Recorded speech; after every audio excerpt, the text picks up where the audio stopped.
Hey guys, I released the one-shot ranger build video last weekend, and while the response has been nothing but positive, I decided to take it down and re-record it. I spent quite some time on this guide, but there was a few mistakes that were really bugging me, and some additional information that I would also like to provide. And I don't just want to slap a wall of text in the description or put a bunch of markers on the video. I think you deserve better, and I want to provide you guys with some true value. So here it is, again, the Sikkim one-shot build for World vs. World. Enjoy. Hey, what is up guys? This is Ratnoon. A lot of you have requested the one-shot ranger build that I've been running in World vs. World lately. So I thought I'd show you how it works. It's pretty simple, to be honest. So this is the one-shot Sikkim roamer. It's based on the well-known Sikkim roamer build that most of you know by now.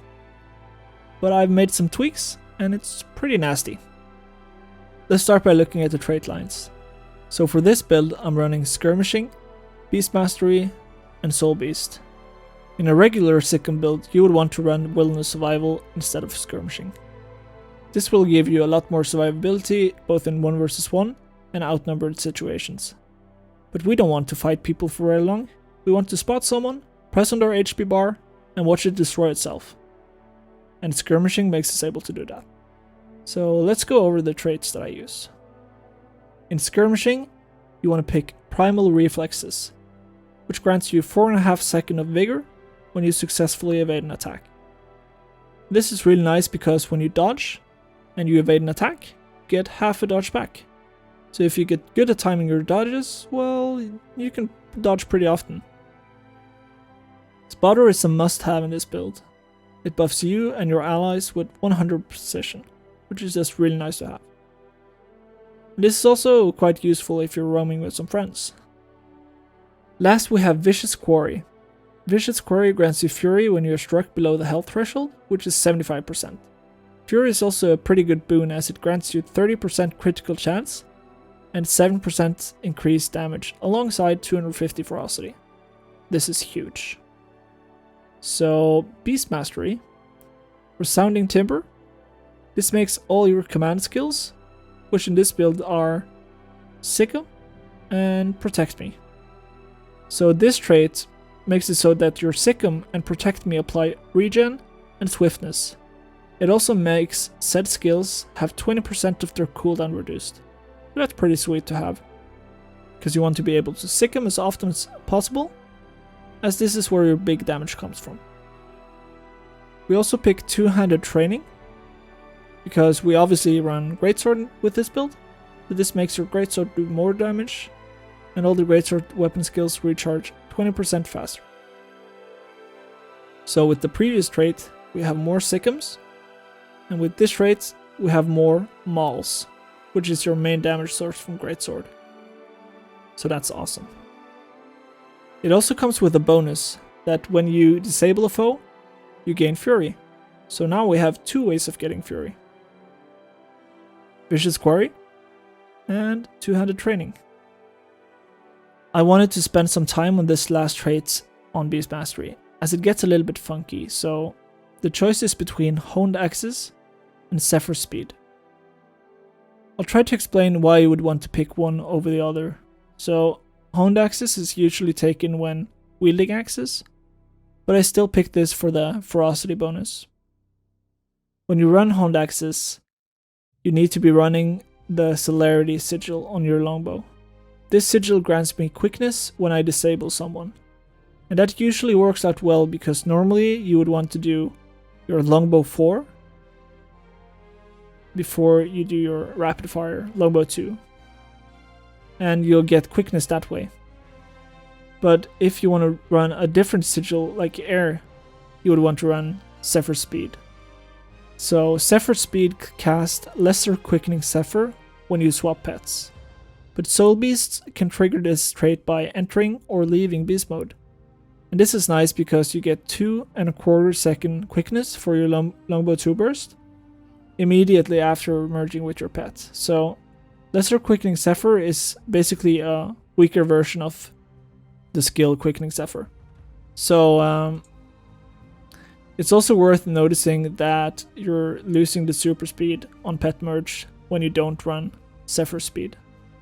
And one thing that can be quite annoying for newer players, heck I still think it's annoying, which is I guess why I usually run Honed Axis and the Celerity Sigil instead. So to get the buff from Zephyr speed, you need to already be in combat. And why is this annoying? Well, because first you need to enter combat by either auto-attacking or Hunter's Shot is also a good opener. And then you need to pet merge to get the quickness bonus. And then you need to react fast enough with your Sikkim, one Wolfpack, point blank shots, and rapid fire. So obviously you can precast these and then pet merge longbow 4, longbow 2, but it's still quite a short window of reaction. And remember that this trait only gives you 2.25 seconds of quickness. Running Honed Axis and Celerity is much easier, because you can pet merge before entering combat, and immediately when you hit longbow 4 on your target, your quickness will apply. Perfect timing for your longbow too. So you just have a little more wiggle room, so I like this. Couple of things that are worth mentioning here is even though the quickness buff from Sigil of Celerity is better in itself because it lasts longer, if your enemy is smart, they may just dodge your longbow 4 and then you will not get the quickness at all. So running Zephyr speed is still the safer option if you can press your buttons fast enough. Let me demonstrate this for you very quickly. So with Zephyr speed, I do something like this. So Hunter Shot for the stealth opener, and then immediately pet merge into longbow 4, longbow 2. So I still had some quickness left. Oh, that's because I'm still running Sigil of Celerity. But yeah, it should be enough time to get off your rapid fire. And with Honed Axis and Sigil of Celerity, I can just chill like this. Oh, I'm pet merged already. Oh, I shoot you. Oh, I get the quickness. Ooh, nice. I'm moving around. Still have quickness. Yeah. So, I don't know. I like it better. Do some experimenting with both setups and figure out what works best for you. Alright, let's take a look at Soul Beast. So, first trait is Unstoppable Union.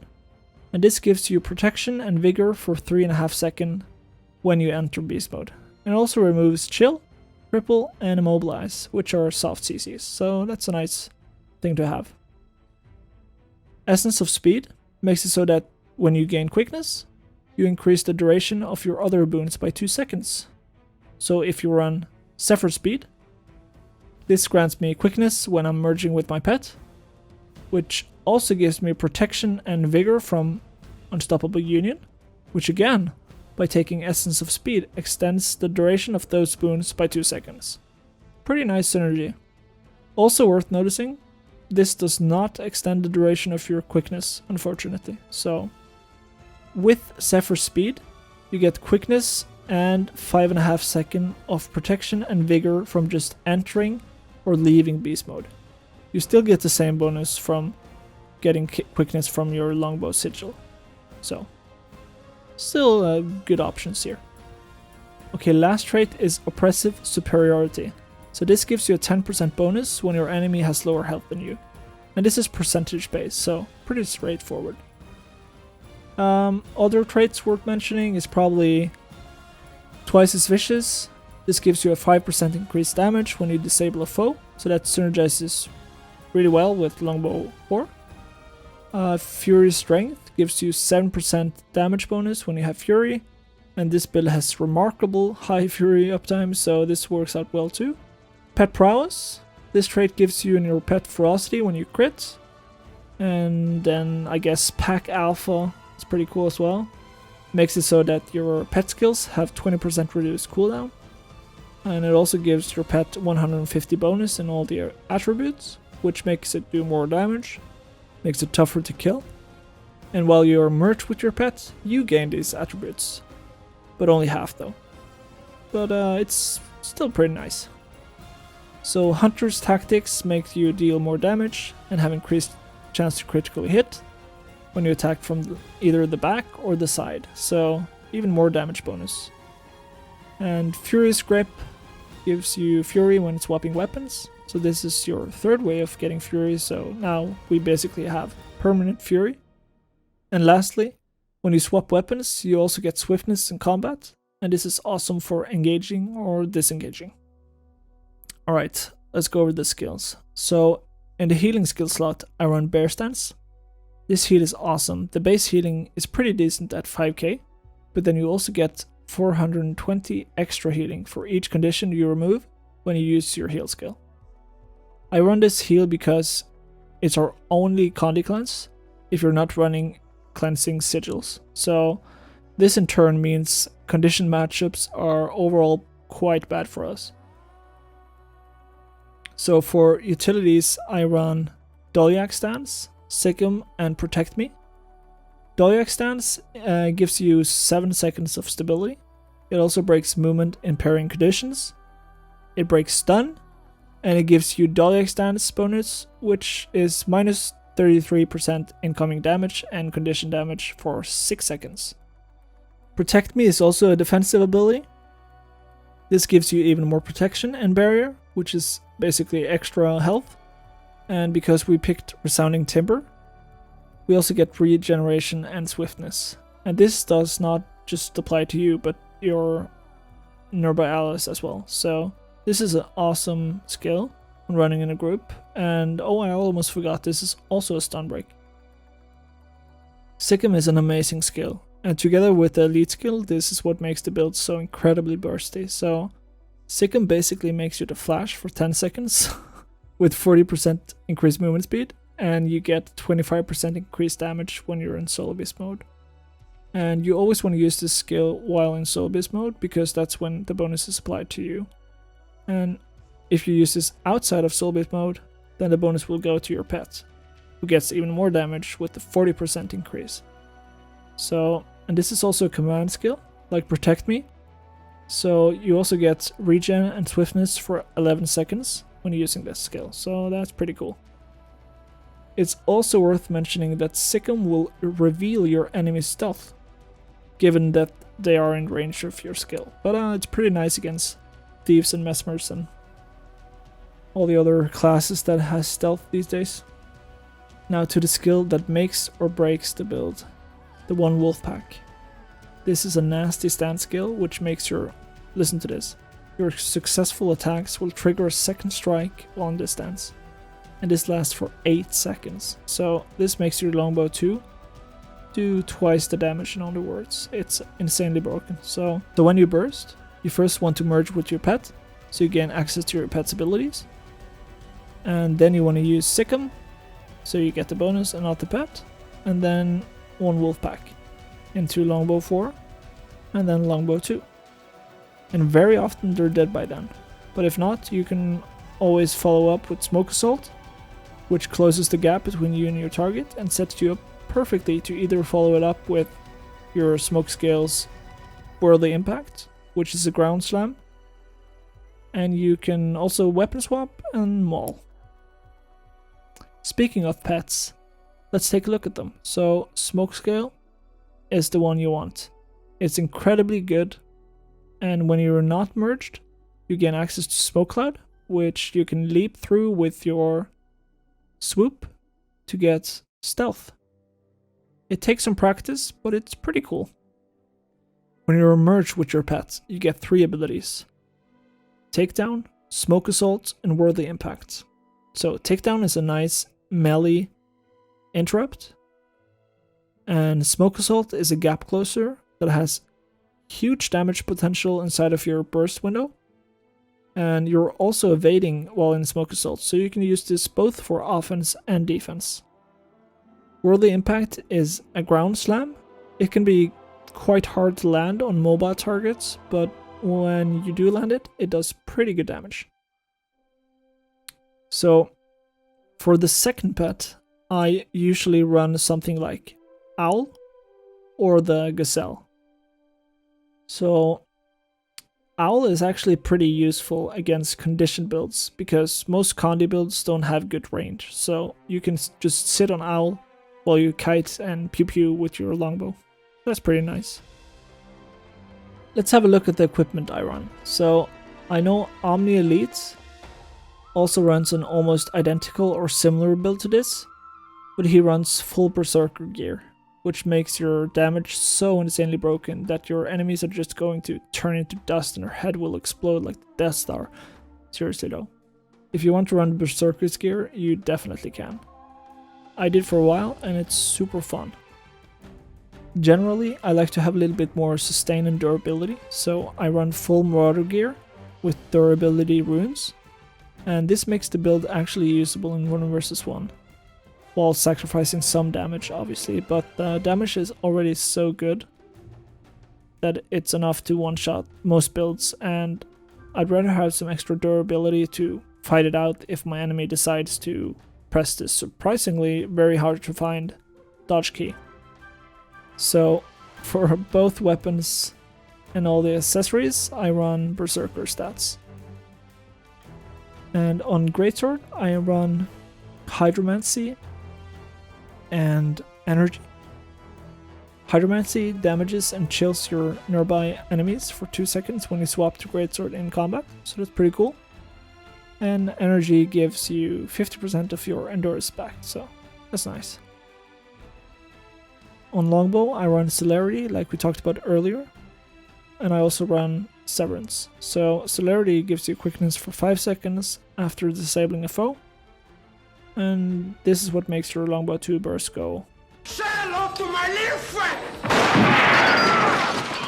Severance grants you an extra 250 precision and ferocity for 4 seconds when you interrupt an enemy, so both these sigils synergize really well with Longbow 4, which I said is usually what you want to do before you rapid fire. So I thought I'd try to give you guys a live example, and here we have a player who wants to die to Longbow burst. That's awesome. Dodge here. Meld with my pets. Ooh!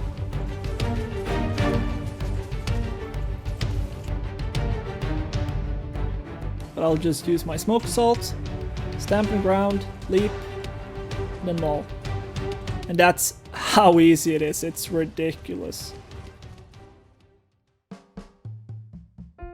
Thank you guys so much for watching. If you enjoyed the build and the video, please give it a thumbs up, as these videos take quite some time to make. And I also spend a lot of time on the build themselves. We also just launched our Discord community, Ratnoon Sewers, so if you want to join us, there's a link in the description. We have a great time, we share clips, talk about the game, talk about everything outside of the game, and we also play together and have a lot of fun, so it's a great place to be. Alright, subscribe for more, see you next time, peace.